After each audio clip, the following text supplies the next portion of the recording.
Hi guys, my name's Jesse. I'm here to tell you guys about this oscillating saw that we got.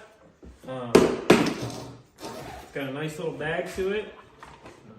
It comes with a saw, a battery, you know, kind of a portable charger, and then it comes with a charger for like the block itself to go on the battery.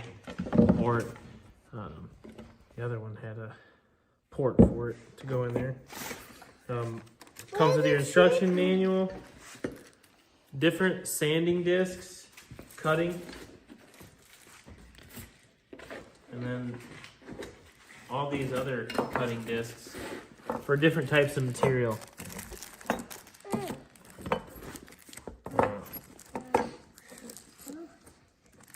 Go ahead. Alright guys, I'm going to show you how this works. Battery slides in just like a normal drill. Then to put the blade in, you push that up. It goes in a slotted area. And you can wiggle it back and forth to make sure it's in. There's 6 different speeds, faster, slower. And here we go.